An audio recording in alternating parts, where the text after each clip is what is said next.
lang at ayan, continue tayo sa ating pag-aani ng palay. At ito yung pangalawang araw ng pag-aani namin ng palay dito sa area na to na malayo doon sa bahay namin.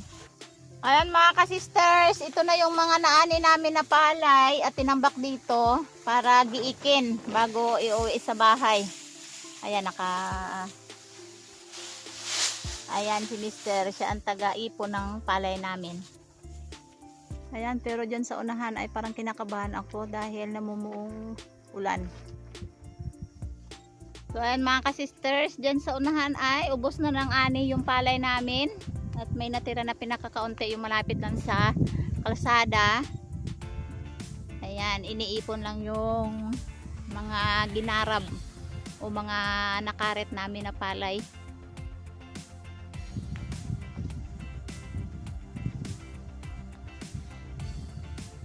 Yan ang aming tent na ginawa ni Mister para lang may silungan kami at may giika ng palay.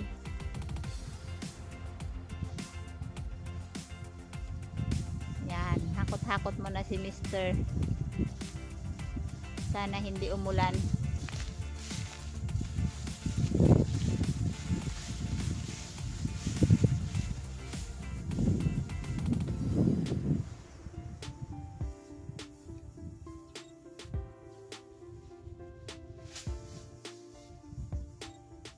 Nakatambak. Ayan yung palay na naani na, tinambak lang dyan at hakutin naman yan papunta doon sa trapal. So ito yung ginapasan ni Bayaw.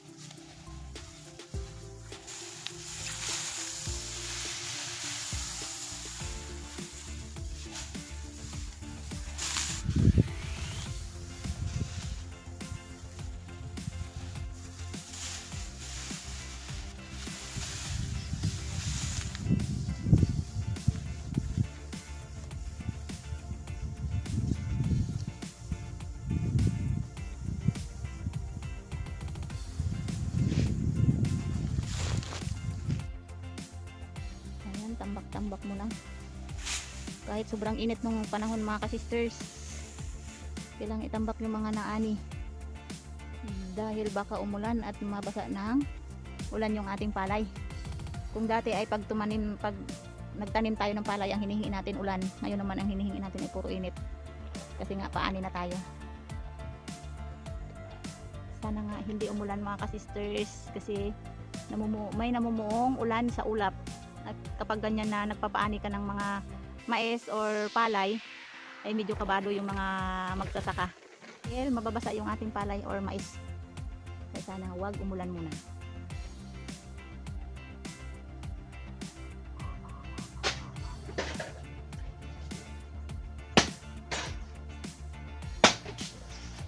Yan ang huli ng Fishing Brothers na isda.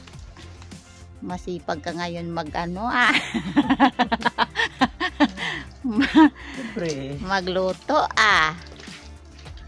Oh. Ikaw lang lagi tagaluto, di ako na naman. Ayan. Good morning mga ka-sisters! Ngayon ay magluluto kami ni Mr. ng ginataang kalabasa. Itong kalabasa ay hiningi niya lang sa kanyang kaibigan. So, ito ay maligat. Yan. Bale, ang halo nito mga ka-sisters ay yung isda na labahita. Yan, sa mga nakakilala ng isda na labahita. Yun ay tinuyo or daing na labahita. Dalawang niyogid ang kanyang gagata. So, tulong-tulong lang ako kay Mister at saka itong huli ng Fishing Brother ni Eric at saka ni Bayaw ay ayan, may parte tayo sa lambat at iihaw natin mamaya. Sarap to inihaw. Yan, may danggit at saka yung samaral. Yan. Ang iba nito ay ilagay namin sa freezer para may ulam na naman kami sa kinabukasan. Ayan, magluto-luto na dahil tanghali ngayon mga ka-sisters ay uwi sila Hana at Aya. Wow, mabilis po.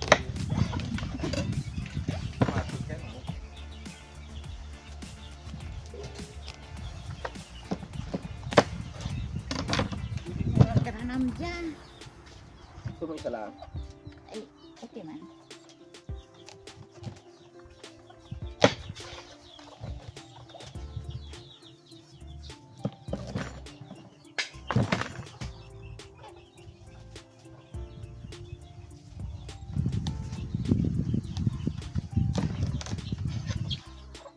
Ito yung mga kasisters o yung labahita. Yan, yung isda na dinain. Yan. Ito yung ihahalo natin sa ating kalabasa na ginataan.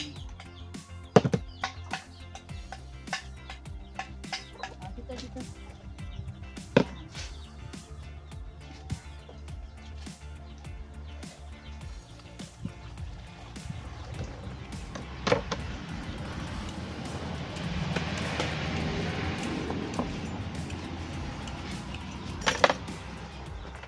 Makagat itong saya ay sabi. Ano kuno to? Wala talaga.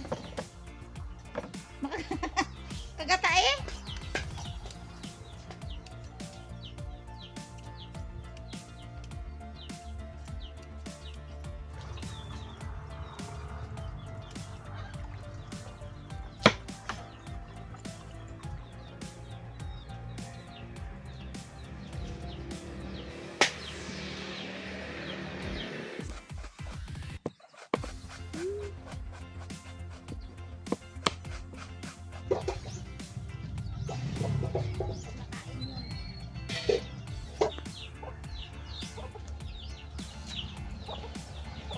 Malaman na mo, sino ang prangkita ko ng mga sunod. Gusto mo ito lang, Ged? Ikaw lang. Bagay, ako lang magkapalat. Ikaw na magkapira dyan.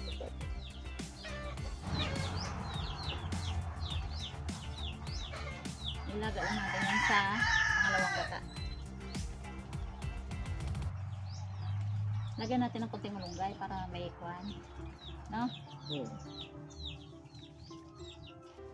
May konting green. Saka dagdag sustansya pa yun. Saka puro na lang kalabasa. Masubrahan ng linaw ang mata. Makakita ka ng iba. Sustansya talaga yan, manggay. Ganun pa yun. Ha? Pag malinaw matay. Makakita. Di ba ang kalabasa pang palinaw ng mata? Lumalaki pa ang mata. Di magkain natin ng kalabasa. Para makakita tayo ng iba. Ba? Interesado. Makahanap ng iba, makakita ng iba.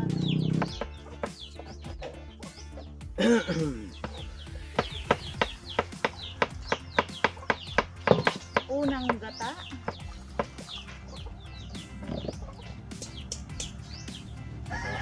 Pangalawang gata.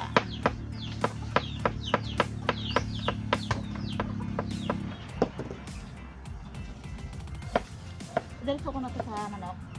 Ilagay ko lang sa lagayan. Lagay ko lang sa lagayan mo na.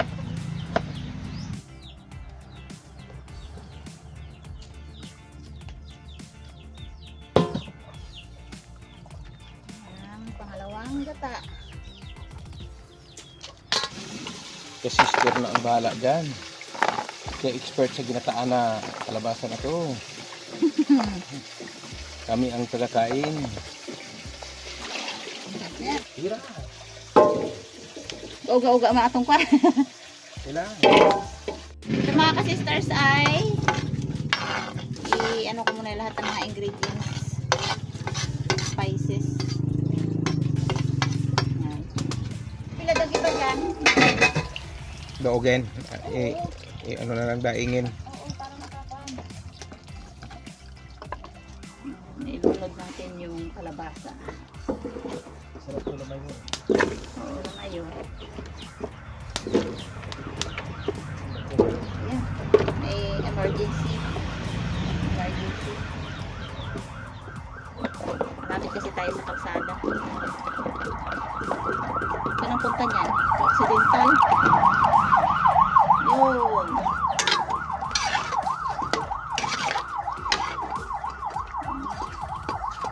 Lagay natin yung ating labahita. Hindi ko naging prito yung labahita. Direct na yan. Utak pa natin.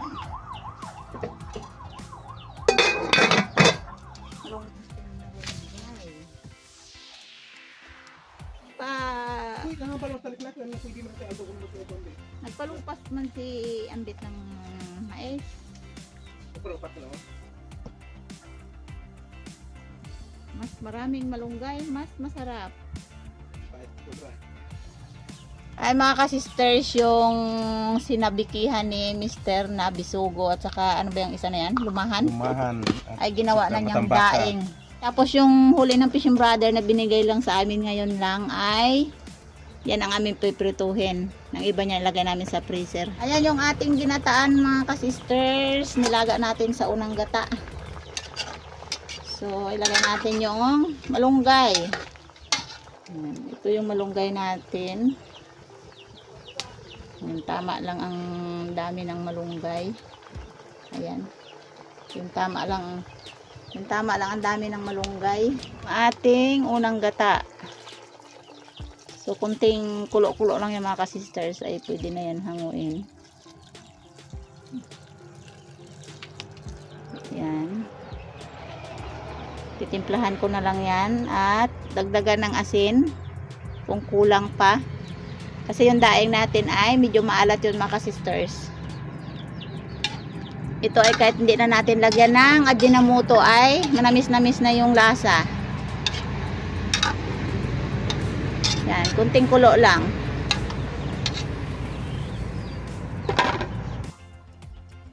Ito yung may samaral. Ano na yan mo? Ito. Pritong samaral. Pinapantambal natin sa ating ginataang kalabasa. Ayan naman yung hitsura ng kalabasa natin mga ka-sisters. Hindi ko na nilagyan ng ano to, ng asin kasi yung labahita ay talagang maalat. Ayaw namin yung maalat ang sabaw. Eh, gagamay ako mantika. Tama niya mantika. Kaprito na tayo ng ating isda.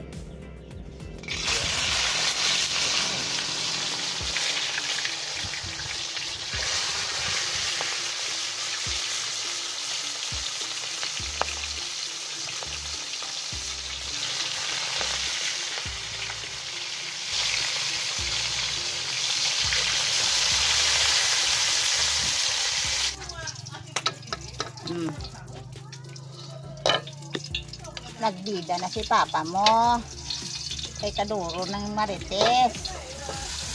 Nag-abot ang kampon sang mga marites pa. O bida-bida gid na. Sabaw ma? Parang gusto mo to ya ah. Kikita ko parang kalabasa ay Parang nagugutom ka na. gutom na talaga. Ano? Yan. Yun, pangpagata mga ka-sisters. Yan. Mga ka-sisters, tapos na kami magluto at tamang-tama dumating na si Aya. At pagkatapos ng kumain ay babalik ulit ng school. So ayan, aming niluto ay ginataang kalabasa na may halo na daing. Tapos yung pinirito na galing sa Fishing Brothers. So ayan, pray na. Thank you Lord sa maraming pagpapala at salamat sa pag-ingat. Amen. Okay. Diba? Isa. Oh, ang laki. Kumaragid.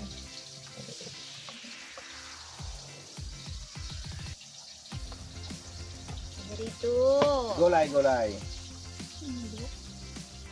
Ano yung sasabing?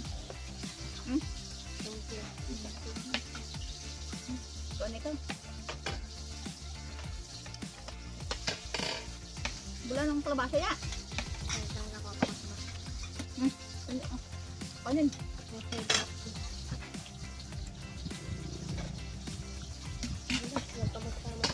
Kain, kapitbahay.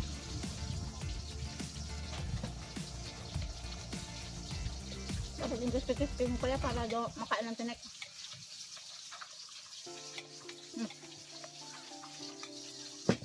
Easy. Wow. Malaki ah.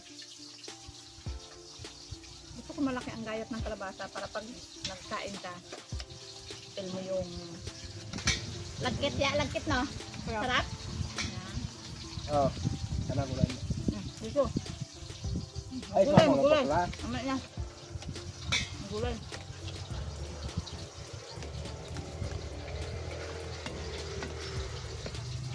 Masarap.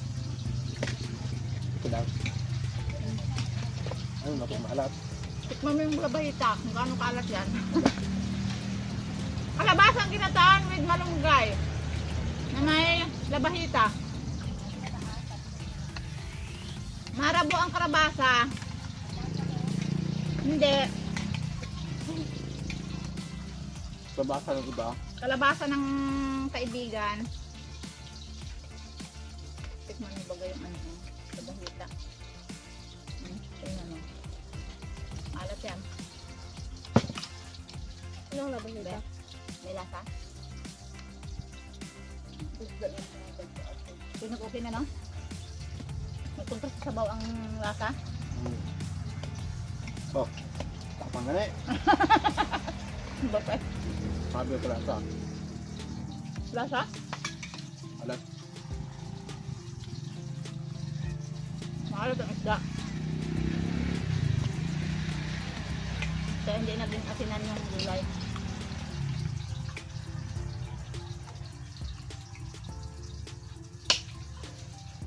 Bakla! Baw. Bakit? Malas ay lang lang. Kung gusto, maglagay ng patis. Sana yung ano sa alat. Ito. Kaya yung pag matabang ito yung sa alat. Pag sundo ni Papa mo, sa labas na ng pan. Pagka ko lang hintay doon. Maganda. Sabi ko sa mga paglabas, wala pa nga paglabas, doon pala kagad ako sa gate. Sabi na ate mo, wala pa kanina. Kanina pa yun, 11:32 pa yun. Okay. Malayo pa siya. Nung nasa labas Ay, na, nagprito pa nga sa Papa mo. 12. Hindi, 11 pa lang. 11 labas na. Di ba, 11:45, labasan na. Ba? Paano? Depende sa kasi na magabalabas. Yung pwede na aga naman ni Madam Jen yung palabas niya. Hindi makiawaan sa kanyang kakasmit yun. Gutom na daw sila. Ganun. Hindi assignment na. Ito. Kumain ka ng kaklabasa. Ba, kaldugin. Para Oh, luminaw ang dami naman. Sabi ko sa kanya, di ba ang kalabasa pang palinaw ng mata? Yun. Maraming makikita si Papa ko. Makakakita kasi ng iba. Linaw ba ang mata? Pwede yun, pwede yun niya. Pwede. Hindi pwede. Pwede. Pwede. Hindi eh. Pwede daw, sabi na yan. Ha? Parang kasi Hana yata ang ayaw ay. Grabe, toasted talaga yun. Kasi stars, off muna kami. Yan. Thanks for watching. Bye-bye.